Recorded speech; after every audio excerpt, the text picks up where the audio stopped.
سارے بیٹے آس پاس بیٹھ گئے۔ بوڑھے باپ نے تلاوت ختم کی، قرآن کو بند کر دیا، آنکھوں سے لگایا، چوما اور احترام سے سرہانے رکھ دیا۔ ایک نظر سب پر ڈالی اور کہنے لگا، میں اپنی زندگی گزار چکا ہوں، اس سے پہلے کہ آنکھیں بند ہو جائیں اپنی جائیداد تم میں تقسیم کر کے جاؤں گا، سب کو اچھا خاصا حصہ ملے گا،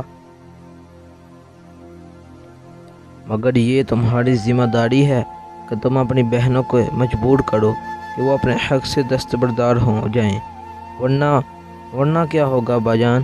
سب سے چھوٹا بیٹا پوچھ بیٹھا۔ بوڑھے باپ کے چہرے پر کئی تلخ لہریں آئیں اور گزر گئیں۔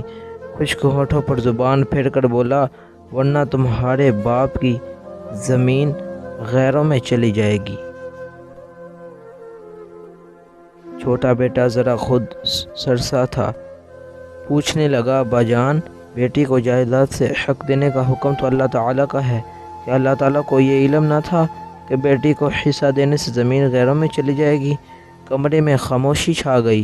کسی کے کچھ بولنے سے پہلے وہ پھر بول اٹھا، بیٹی کو زمین دیتے ہوئے آپ کو لگا کہ زمین غیروں میں چلی جائے گی، مگر داماد کو بیٹی دیتے ہوئے آپ نے کیوں نہ سوچا کہ بیٹی غیروں میں چلی جائے گی؟